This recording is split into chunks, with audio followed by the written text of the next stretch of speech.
Hello, Sarah. Good morning. It's a pleasure to have you here. And I'm reading your book, Secure by Choice. And first of all, for our readers, I will ask you to introduce yourself. Yes. First of all, thanks for having me. I'm really happy to be here. My name is Sarah, and I'm the Chief Information Security Officer in a Danish amusement park. And besides that, I'm doing lots of speaks and presentations, and I have written a book that you just showed us, The Secure by Choice, which is on my great passion about how our humanity and subconscious mind affects us as security professionals. Okay.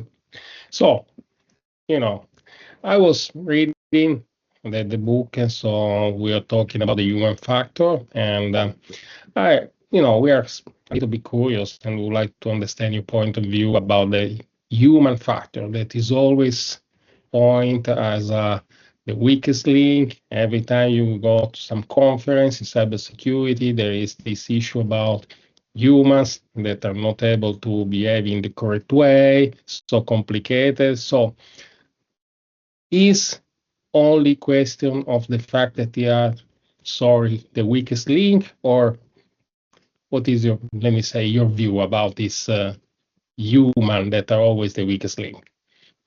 Yeah, and actually exactly how you explained it was how I started, because I started being curious on why is it that we as human beings can do something when we know that it's wrong? What can make us do things that even knowing the risk that we can have, take actions that are risky? And when you work with the IT security and with compliance, you send out code of conducts and rules and regulations, and then you think, now it's settled, now I told them what to do, and then nothing happens. So that was what made me curious, and I started looking into human behavior and behavioral design.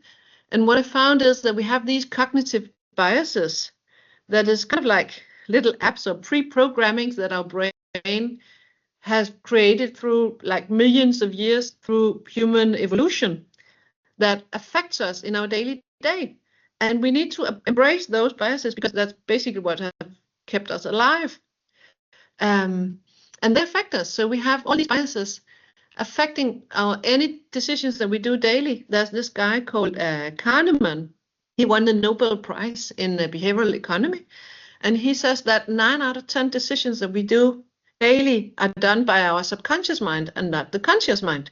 And when we write our compliance documents and code of conduct, we write for the rational human being. But if 9 out of 10 decisions are made by our subconscious mind, my belief is that we need to point all of our initiatives onto the subconscious part of being human rather than the conscious part. And human being, the weakest link, it's really, I really don't like that, the negativity of that. So I really like to think about as just being humans, and we need to navigate this kind of like the brain's configuration in order to design solutions that are fit for human being.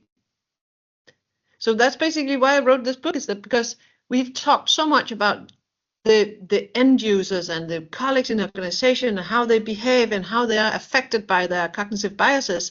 And I was curious on how does that affect us as security professionals? What do me being an information security officer, and I'm also biased, I'm also affected by my cognitive biases, and I make so important decisions on the whole IT security setup. And what if those decisions are affected by my biases? And that made me so curious that I looked into it. And basically, this book is about the biases that we have as security professionals. We have an overconfidence bias. We have an action bias. We have a complexity bias that affects our security decisions. And that affects the whole security posture of an organization, and we're not even aware of it. Okay, that's interesting. And I read in your book some suggestions, but maybe if you can tell us and our reader, what are some suggestions in a security awareness program? So what are some practical suggestion for an organization, something to change, maybe. Yeah. So first of all, I we remember need that when I meet you, you start with this slide and the example of the curling, for example.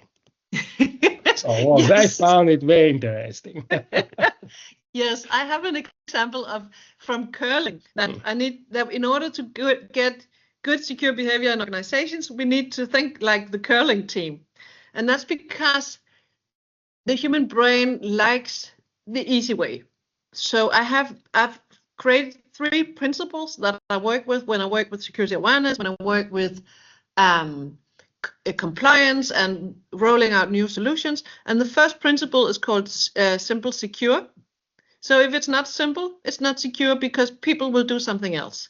So the human brain will always go for an easy solution. So we need to make the secure solution that we want to implement the easiest one to use.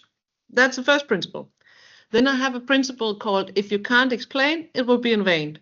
So if you can't tell your people in your organization what they need to do exactly on Tuesday at 10, so you have to explain to them very precisely what you need them to do and why, then you haven't done your design well enough. So if you can't explain, it will be in vain. And the last one I call mind your language, because when you communicate your solutions, you need to not have a negative tone of voice, because if you focus on negativity, that will be the sentiment your stakeholders will have towards your solution. So positive language, and also not a complex language. So studies show that when people read like a process that is very complex, they believe the task that the process describes to be cumbersome. So you see, that will be an uphill thing. So those 3 principles, simple, secure, if you can't explain, it will be in vain, and mind your language, is something that you have to take into account when you have the design phase. But you have to start off right as well. And when it comes to security awareness, like with anything else within security, if there's no risk, why do it? So you have to start with your risk scenario. For every risk scenario, you should look at the behavior you have in your organization that leads this scenario to be more likely or to have a bigger consequence. Defining your risky behavior is the first step in a 4-step method. Next step is to think about what would you rather have your users do instead. So if the risky behavior is that they click a link, then the optimal behavior would have them reporting a suspicious email rather than clicking the link. So that would be the optimal behavior in a phishing scenario, would have the user notices a suspicious email and reports it. Next step is then what I call the $100 question, is to do an analysis. And this is where, we work with the friction. What friction are there? What barriers are there for the users not to have the optimal behavior today? Why don't they report a suspicious email? It can be because they don't know they're supposed to. It can be because that's not what we do in our culture. It can be because they don't know how to do it. It can be because they don't have the ability. And that can be either because they don't know how, or because they lack a tool like a phishing button or a report mail button. So it can also be because the current process is required to copy an email, attach it to another one, and send it to someone else is too cumbersome. So there can be all kinds of frictions or barriers causing your stakeholders not to have the optimal behavior today. And first, when you've defined that, because if they're not motivated, it doesn't help to tell them they have to. Then you need to motivate them. If they don't have the tool, it doesn't help to train them. So you see, you can design, the 4th step is to design a solution fitting for those barriers rather than, going as usual, just telling them even louder, or print 12 nice phrases and put on a poster and give them a mouse mat. So we need to design solutions that fits that behavior that we want to achieve, and to remove, back to the curling scenario, when they have these broomsticks and they swipe the floor and they remove every friction in that direction where they want that rock to move. It's the exact same thing we have to do when we're working with awareness. We have to remove the friction, help guide the users to the behavior that we want to have. So that's the kind of like why I have this curling analogy. Yeah, the example of the curling was really good. Yes.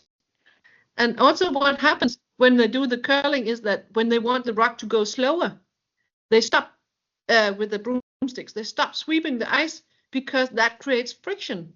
So if there's an action or a behavior, risky behavior that we want people to stop with, then we add friction to that. So we make it more difficult, make it more cumbersome, or make it more complex. So working with what is called choice architecture, we can kind of create a context or design around the choices that our users make by adding friction or removing friction. That's the basic thinking about, working with behavioral design like this.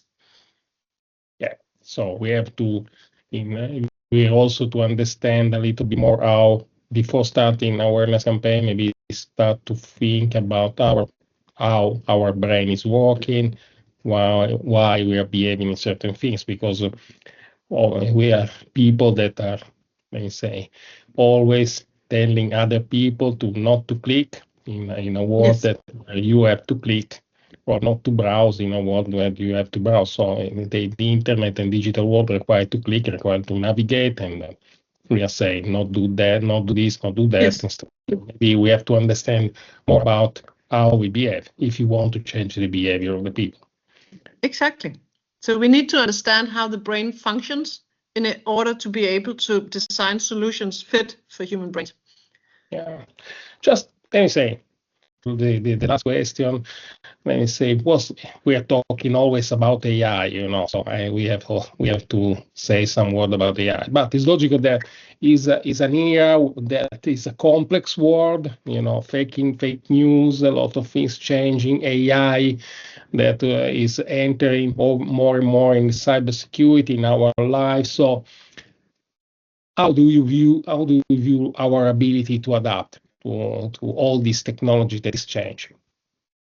I think that as human beings, we've always been scared of the future.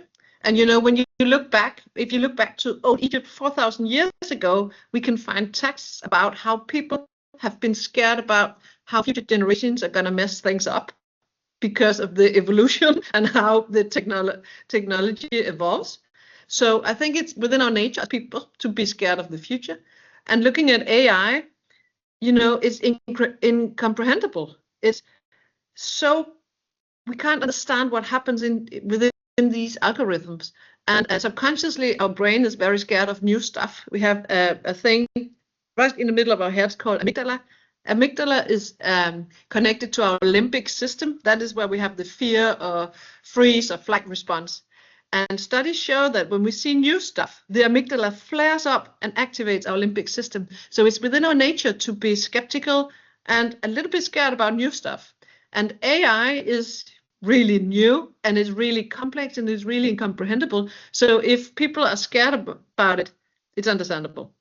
I also think that with AI, some of the core disciplines within information security, they will consist. So looking back to the Stone Ages, when we went from being hunter-gatherers into being, farmers, when we started fencing our assets because we started staying on one place and we had, harvested and we had values in the form of food. Soon we started fencing things, and in the beginning it was to keep our assets, the goats and the sheep inside, but soon after it was to keep other people from entering and getting access to our assets. And that's the very first sign of user and access management that we actually see. That's 10,000 years ago. And we will still, with AI, we will still have a need for that. We will still have a need to know who can access what and how do we control that. And with the AI and the co-pilot that can access anything that a user has access to, it's getting even more important. So that core discipline is going to persist. Another thing that we've seen is the need to identify.